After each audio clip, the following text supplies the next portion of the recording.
This is another exclusive rock music star interview. Conducted by Thomas S. Orwat Jr. Welcome to episode number 33 of the Rock Interview Series. I'm Thomas Orwat Jr. It is August 25th, 2021, and I have the legendary rock music drummer CARMINE APPICE as my guest. CARMINE started his career in the mid-1960s with the band Vanilla Fudge, and since then has played in many bands, including Cactus, Beck Bogart Appice, Rod Stewart, Ted Nugent, Ozzy, King Kobra, Blue Murder, and many more.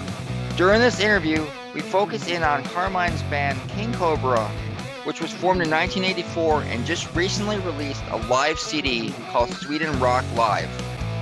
In addition, we discuss CARMINE's 2016 autobiography entitled Stick It, My Life of Sex, Drums, and Rock and Roll, the upcoming Drum Wars shows that feature his brother Vinny Appice and vocalist Jim Crean, and the recent death of Rolling Stones drummer Charlie Watts.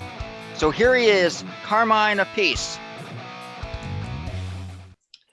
Hey everyone, welcome to episode number 33 of the Rock Interview Series. And look who we have here today, none other than the legendary drummer CARMINE APPICE. CARMINE, how are you today? I'm good. How are you? Oh, I'm doing great. Thank you for being our guest today. I do want to talk about the recent King Kobra Live at Sweden release called Sweden Rock Live. And before we get started, though, unfortunately, yesterday we had some pretty bad news in the rock world. You being one of the most influential drummers of all time, another real influential drummer passed away yesterday, Charlie Watts. Can you briefly tell us a little bit about Charlie? Did you ever, I'm sure you probably met up with him over the years, and can you tell me what kind of influence he had on you? Well, I met him a couple of times at shows, Rolling Stones shows. Nothing really to say as far as we didn't have a friendship. I only saw him at those couple of shows. But when I was with Rod Stewart, Rod always would say to me, especially when I first joined him, when I was learning to play behind the beat, like the English way, he would say, listen to Charlie. And I would, put on Rolling Stones, albums that I had that I liked, and I would listen to Charlie. And I sort of like got into his style and studied what he was doing, and he was awesome. He played a little different than a lot of people with his hi-hat.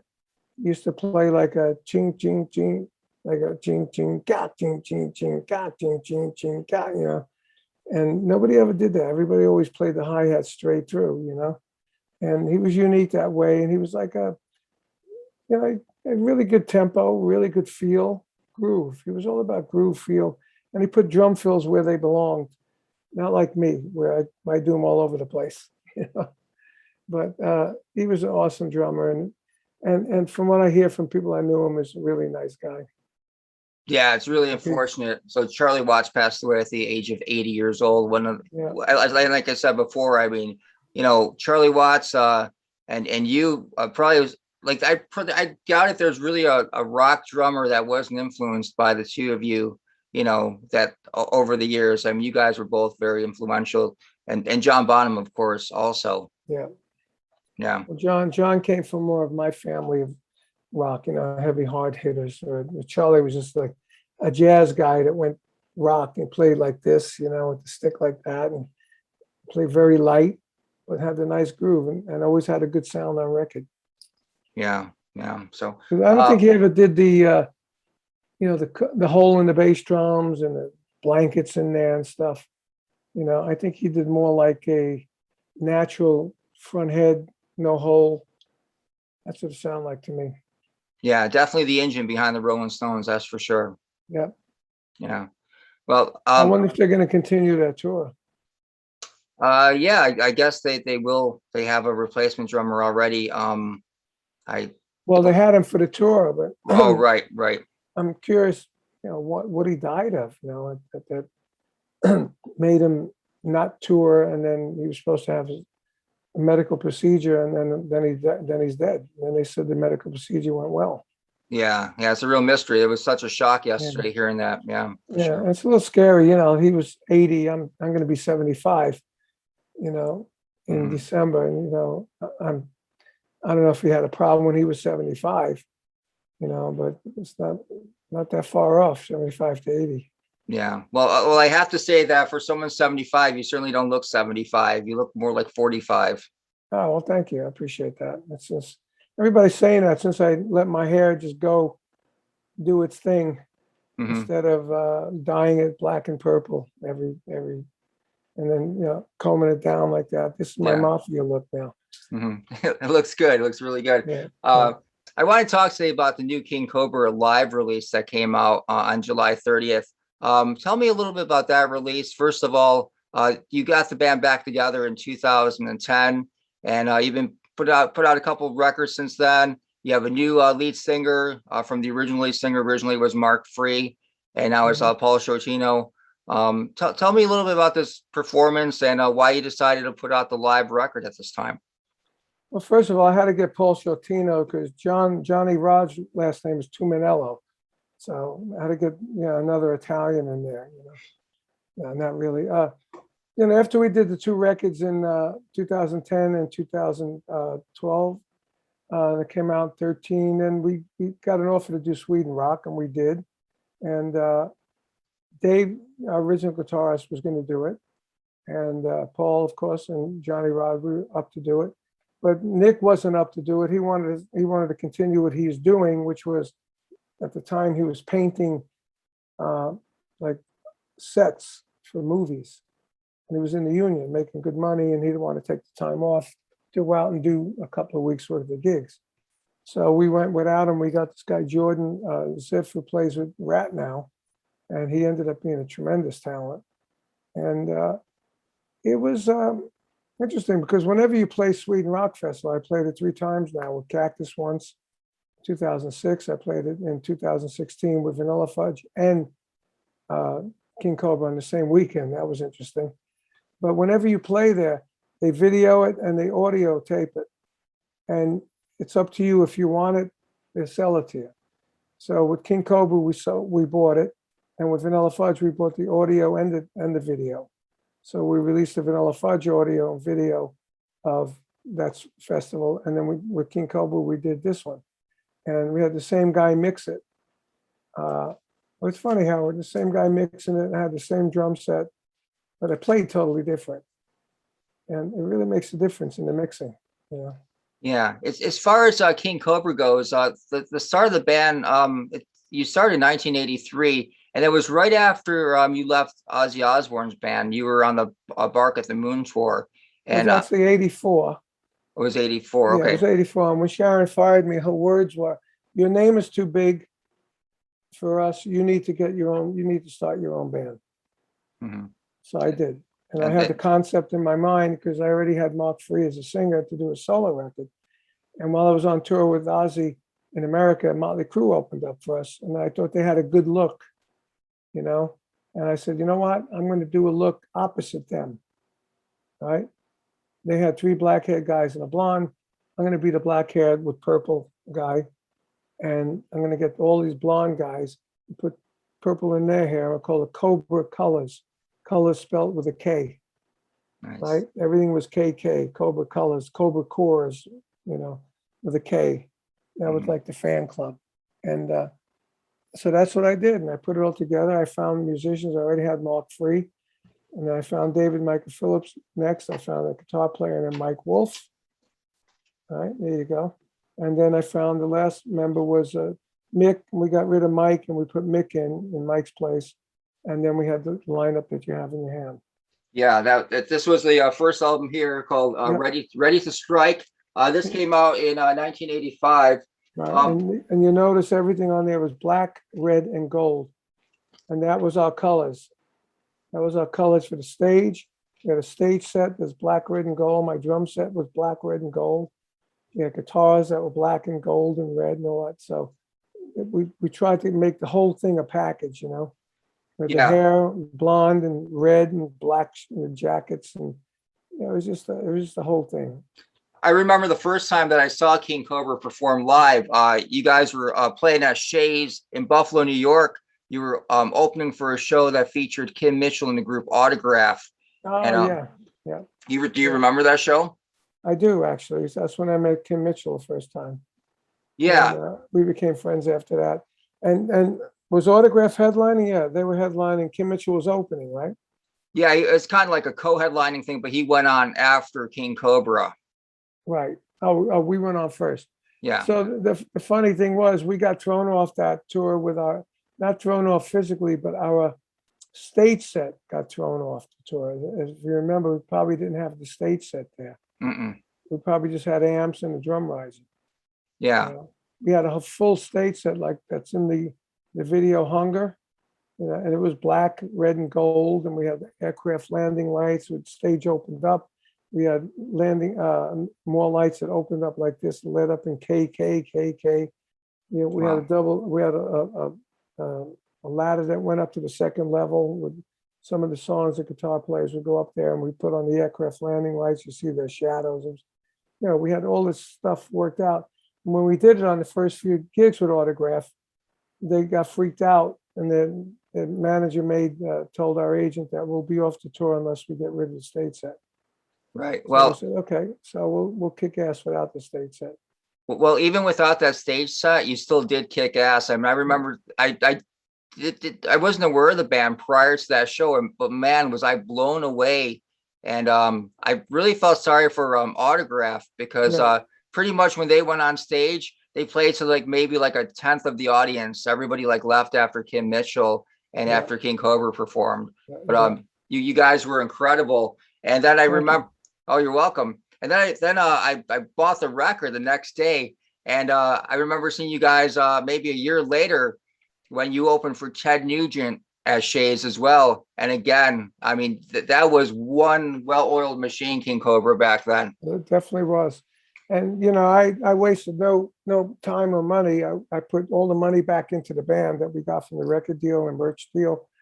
I bought a truck, I bought a motorhome, I bought a van, I bought clothes, we had 5 roadies on the road. We had a light guy, a sound guy, 3 guys on the stage. I mean, we were running like a well-oiled machine, when we did gigs. And then we went out on Kiss in '86, and that was fun. We did really well on the tour. Unfortunately, the album didn't do as good as we wanted it to, but we had a grand time with my friends, Kiss with my buddies. Yeah, that was actually they paid us on that tour. Wow. It wasn't like we had to pay them; they did us a favor. Yeah, that doesn't happen anymore. They're good guys. Yeah. Oh yeah. Yeah, that was the Asylum tour of 1986, I believe. Yep, And yep. I saw you guys in Rochester then. And again, I mean, at that point, you guys were my favorite band.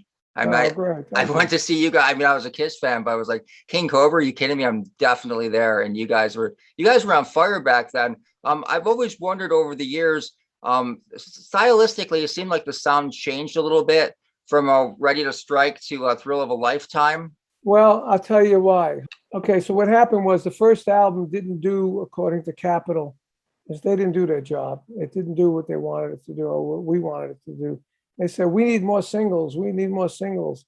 Because they were breaking like Heart at the time when Heart got wimpy, and they wanted more singles like that. And Mark III, our singer, wanted to do that too. So the side A of Thrill of a Lifetime was more single-oriented stuff, and we even used a drum machine. At the time, drum machines were new, and I had one, and I replaced some drum machine parts with the bass drum because it had a good bass drum sound.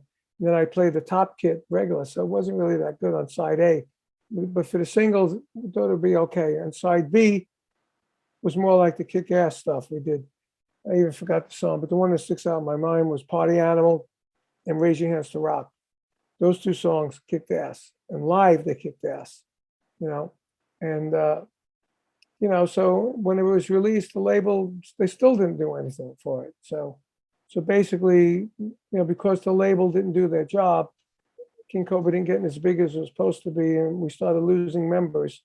We lost Johnny Rod to Wasp, and then Mark III wanted to do a lighter rock thing, and then 2 years later became a woman, which blew my mind, And I don't know, I played with Vinnie Vincent. He became a woman too. So I don't know, maybe it's me. So, that was, and we got the other 2 guys in, Mark Tureen and Lonnie Vincent. And we were working up all new songs. And out of the blue, they left with Mick Swada and started Bullet Boys using the material that we were rehearsing with King Cobra. You know, like For the Love of Money was my idea to do. Smooth Up In You was a song we were developing, and I mean, we could have sued them, but I said, I don't want to get into lawsuits. These guys, who knows if they're even going to make it? You know, and they knew I was pissed at them, so I had a release party for King Cobra 3 at my house, and Mick showed up with a gold record for me from the Bullet Boys to me. So Wow. I couldn't. So I sort of forgave the whole thing, and then they faded away. And then I did that King Cobra 3, and then I went into Blue Murder. And then in 2010, you decided to get King Cobra back again. Yeah, I mean, I didn't decide. It was really Frontiers Records called me and asked me if I'd want to do a King Cobra record for them. And I said, what's the budget? And they told me the budget. I said, I think I can do one. So I asked Marcy Freed, would you want to do it with us? Everybody else says they want to do it. And she said, no, I don't want to do it. I said, okay, I'll get Paul Shortino, because Paul was a good friend of mine. We had done some gigs together, and we rode in the bus, and I was watching Paul play acoustic guitar and singing everything from heavy rock, Quiet Riot to the Temptations, you know, and singing it great. So I said, I got to do a new King Cobra record. I'd love for you to do it with me. He said, I'd love to do it. So we did it. And when we did it, we said, wow, it's a great record. This is probably almost better than the other records, you know? And then we did a second record that was really good too. But unfortunately, the business was changing at that point. Nobody really sold any records, you know? We're doing a new one now. Oh, wow. Are there any plans for King Cobra to come out to to North America and tour? Well, funny enough, I've been talking to my brother. I said, why don't we do King Cobra and the Last in Line tour together? You know, I said, I think that would be a good seller for people to come see. I think we draw a lot of people. And King Cobra never played in LA, US. We played in Vegas one show and we sold out the place, you know? So I'm thinking, I'm looking at all these bands going on the road, who's playing big festivals and they're making money and having a good time playing. And, you know, it's my other bands like Cactus and Vanilla Fudge, you know, it's getting old. You know, the audience is shrinking because it's, you know, it's getting further away from the base. The King Cobra that's where it's all happening now. All that heavy metal from the 80s is like happening on the road. So I thought it might be cool to get King Cobra out there and build a little base and play a bunch of gigs in America, you know, because as like my bands like Cactus fade or Vanilla Fudge starts fading away because everybody's, you know, Tim Boga just died, you know, and everybody's getting, you know, older and sickly, you know, including myself. You know, I don't go to Europe anymore because of things like that. But, you know, it might be cool to do King Cobra in America, you know. Yeah, I totally agree. I would love to see King Cobra one more time, and especially with Last in Line. Are you kidding me? That would be an amazing double bill. It won't, probably Dave and Mick won't be on it, but we're working on, we got Rowan Robinson playing guitar for sure. And we were talking to Robbie Lochner, who's with Great White, but he's been so busy with Great White. I mean, we're writing the songs and he hasn't been at all involved. You know, maybe one song out of 11. And it's hard to get a hold of him. So Paul was talking to Carlos Cavazzo. Wow. So I think Carlos and Rowan would be a good one. I mean, Robbie and Rowan was a great team too, but, you know, we need people that could commit. And also, I think with Rowan and Carlos would commit to doing some shows next year, where Robbie's so, you know, busy with Great White that I don't think he'd be able to do it, you know. Wow, that would be an incredible guitar duo. Are you kidding me? That would. Yeah, it'd be a lot of fun. Yeah. A lot of fun. So we're just talking about, we're getting a new record. The new record sounds good. It's like King Cobra meets Led Zeppelin, you know. It's pretty cool. It's like 70s and 80s together. Yeah. Regards to your book that you released in 2016, Mm-hmm. Stick It was called. Sex, drums, and rock and roll. Exactly right. There you go. And I just want to know, how gratifying was it for you to get that book out? Well, I wanted to do it for a long time. Originally, it was going to be called The International Guide to Hotel Wrecking, and then when I actually got a deal for it on VH1 Books, there was going to be a big book deal. It was a big book deal. And then they gave me the writer, Ian Giddens, who wrote Nikki Sixx's book. And since then he's written, what's the name, the singer Judas Priest, blank. Rob Halford. Rod Halford's book, Brian Ferry's book.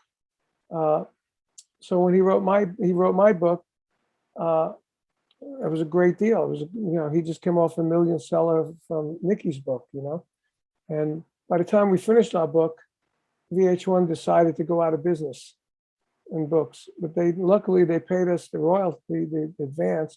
And then I had to go out and find another book. And I had the book done. I had to find another deal. So I found 2 smaller deals in England and in Chicago. And it came out and it did okay, but it didn't do what I wanted it to do. With all the stories, Rod Stewart wrote the forward on it, and I thought it would be bigger than it was, but I got a couple of orders for it today. It still trickles in. And I sold a few thousand, 10,000 books, which Yeah. I guess somebody said, look, if you sold anything over 500 books, there's so many books that come out, you're in the upper echelons of book sales. I said, okay. It made me feel better, but it's pretty wild because when I read it back and there was all the sex stories in there, I said to my writer, I said, "You sure about the sex stories? It's a bit, makes me look a bit a sex fiend, but that's what it was on their own. It's truth. It was honest." Yeah. And he said, "You know what? When you sell these books, especially when you're on the road, who's going to buy these books a lot? Who goes? A lot of middle-aged women because they love that sex stuff." So now I'm on the road, for years, and I'm so like a woman picks up the book. I go, "I just want to warn you, it's X-rated." She goes, "Great." I never had anyone put it down. Wow. So. Yeah. You're going to be in town in the Niagara Falls area. Yes. Drum Wars. Will that book be available to purchase then? Yeah. Yes, it will. Uh-huh. Awesome. In Yes. fact, I just ordered them yesterday. Great. So what can you tell us about Drum Wars for the people that haven't seen that yet? Drum Wars is a unique show that couples almost like a tribute show of mine and Vinny's history, where we don't play any King Cobra. Maybe we should, but we do like Mob Rules. We do album Drum Wars from our album. Then we would do Riot from our album, which was a Blue Murder song, and then Vinny would do We Rock and Holy Diver. And I come back and I do Do You Think I'm Sexy and Balk at the Moon. Now we do a drum solo, then we do a drum thing, and then we do Crazy Train because I played it with Ozzy and Vinny played with Ozzy, and then we do Paranoid, and we do Stand Up and Shout together, and then we come back and do we call it the Sabbath. It's like a Sabbath mash, and that's a good show. It's unique, a total different show like you've never seen before. And that's also features Jimmy Crean. That's right, Jim Crean, local legend. Yes, Jim Crean will be singing Hall of vocals. Fame, Buffalo Hall of Fame, and all that stuff. That's right. Yeah, Jim's great. I love Jim and his wife Colleen, great people. And we got Artie Dillon, our guitar player, played on the album, and James Caputo, who's a monster bass player who's in Cactus now also. Wow, it's going to be a great show. And let me just say the date again, because I said the wrong date before. It's going to be September 25th. 25th. Yes, the 25th. 26th, I'm going to do something at a bookstore. I think I got to double check with Jim. So It's the same day the Buffalo Bills got a show. They have a game that day. Yeah. They originally booked a book signing for our album and my book, but I got to see if that's still happening. Yeah. All right. Well, it sounds good. Carmine, I appreciate your time again, and looking forward to seeing you on September 25th. And I'm going to tell everyone right now, check out the King Cobra live CD. It's absolutely incredible. Thank you. You're welcome. All right. You have a good one. Thank you again. You too. Bye-bye.